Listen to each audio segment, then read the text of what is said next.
ঘরের মধ্যে কোন কোন জিনিস থাকলে জিনেরা আকৃষ্ট হয় এবং ক্ষতি করার চেষ্টা করে। অত্যন্ত গুরুত্বপূর্ণ বিষয়।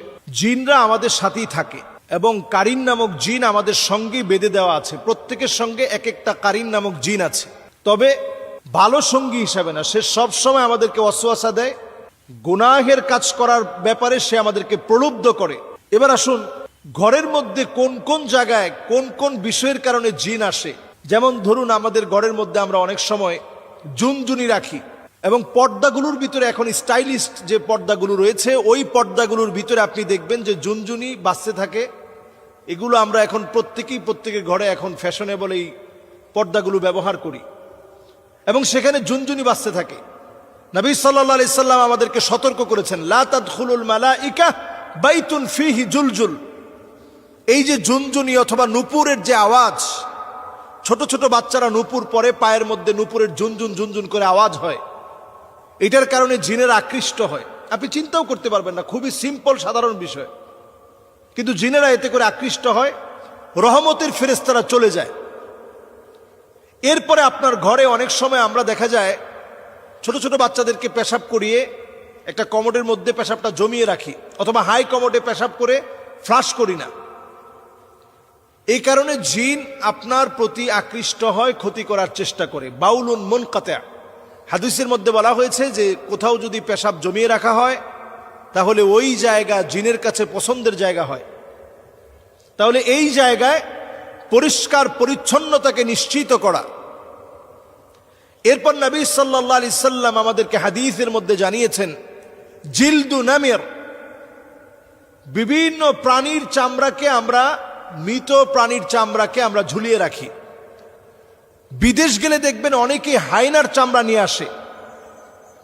এটা আপনি খুব স্বাভাবিকভাবে নিচ্ছেন অথবা মনে করছেন এই হায়নার চামড়া দিয়ে কালো জাদু করা হয়, অথচ এই চামড়া, বাঘের চামড়া, হরিণের চামড়া, বিভিন্ন চামড়া আমরা ক্যালিগ্রাফি হিসেবে অথবা একটা ওয়ালমেট হিসেবে আমরা আমাদের ঘরের মধ্যে সাজিয়ে রাখি।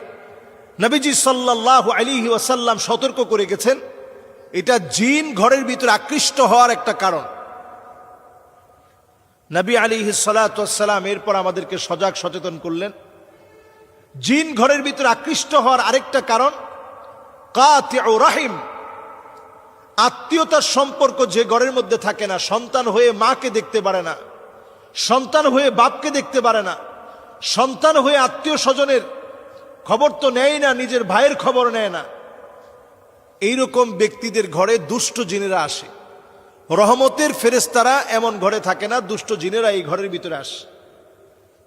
এরপর নবী সাল্লাল্লাহু আলাইহি সাল্লামের হাদিস থেকে বোঝা যায় যে ঘরের ভিতরে পুতুল থাকে, তাসাউর, বিভিন্ন রকম মূর্তি থাকে, বিভিন্ন রকমের ছবি থাকে।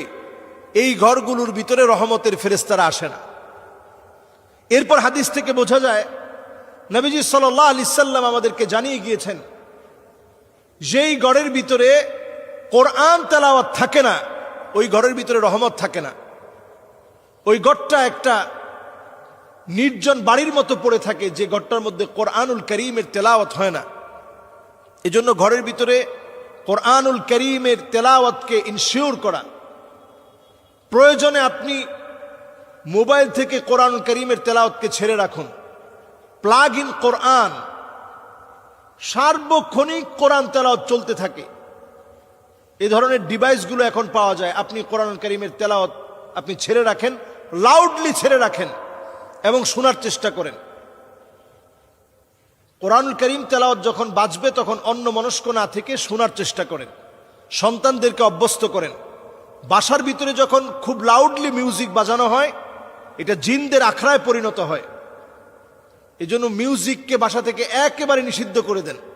আমাদের কলিং বেলে মিউজিক, আমাদের মোবাইলের রিংটোনে মিউজিক, আমাদের বাচ্চাদের খেলনার ভিতরে মিউজিক, ছোট বাচ্চাদের জুতার ভিতরে পর্যন্ত মিউজিক, এবং দেখবেন সাইকেল কিনেছেন সেটার বেলের ভিতরে পর্যন্ত মিউজিক, সব জায়গায় মিউজিক। এই মিউজিক জিনদেরকে ডেকে আনে। আল্লাহ রাব্বুল আলামিন কানের একটা পাওয়ার দিয়েছেন। কুকুর কিন্তু আমার মতো শুনে না, বরং ছোট্ট মৃদু একটা আওয়াজ আছে যেটা কুকুরকে ভীত সন্ত্রস্ত করে ফেলে। আপনি অনেক সময় এই আওয়াজটা কানের মধ্যে শুনতেই পাবেন না, কিন্তু জিনদের ওই আওয়াজের কারণে কুকুর ভীত সন্ত্রস্ত হয়ে দৌড়াতে থাকে। আপনারা দেখবেন যখন আজান চলতে থাকে মসজিদে, তখন দেখবেন কুকুর ঘেউ ঘেউ করে উঠে এবং লাফাতে থাকে। তখন জিনেরা কুকুরের মুখ দিয়ে প্রবেশ করে পিছনের পথ দিয়ে বের হওয়ার কারণে প্রচন্ড ভীত সন্ত্রস্ত হয়ে কুকুর লাফাতে থাকে। ওই আওয়াজ, ওই সময়ের সিচুয়েশন, জিনদের এমন কিছু আওয়াজ আছে যেটা আপনার কান পর্যন্ত পৌঁছায় না, কিন্তু সে অত্যন্ত ভীত সন্ত্রস্ত হয়ে যায়। জিনদের ওই আওয়াজে কুকুর শুনতে পায়। অনেক সময় বিড়াল দেখবেন হঠাৎ করে কানটা খাড়া করে ফেলেছে। বিড়ালের শরীরে আল্লাহ তাআলা এমন কিছু ছোট ছোট জারথুম, এমন কিছু বিষয় আল্লাহ তাআলা দিয়ে রেখেছেন যেটার কারণে জিনরা বিড়ালের সামনে আসতে ভয় পায়।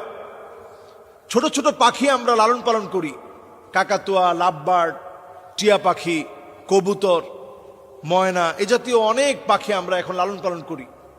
কিছু প্রকারের পাখি আছে যেগুলোকে জিন প্রচন্ড ভয় পায়। এদের দিকে আকৃষ্ট হয়ে আসতে নিয়ে ভয়ে ভীত সন্ত্রস্ত হয়ে জিন চলে যায়। কিছু পাখি ঘরের মধ্যে বরকত নিয়ে আসে। এজন্য পাখিগুলোকে যদি আমরা লালন পালন করতে চাই, তাদের হক ঠিক রেখে, খাবার দাবার ঠিক রেখে লালন পালন করতে হবে। ঘরগুলোকে প্রতিনিয়ত কোরআনুল কারীমের তেলাওয়াত ছেড়ে দিয়ে বরকতে পূর্ণ করতে হবে। কুকুর থাকলে ঘর থেকে বের করে দিতে হবে। যদি ঘরের ভিতরে বড় বড় পুতুল থাকে, এগুলোকে সরিয়ে ফেলতে হবে। আত্মীয়তার সম্পর্ক না থাকলে বৃদ্ধি করা লাগবে। যত রকমের মিউজিক, ঝুনঝুনি সহ যা আছে এগুলো ঘর থেকে সরাতে হবে। আল্লাহ রাব্বুল আলামিন আমাদেরকে বোঝার তৌফিক দান করুক।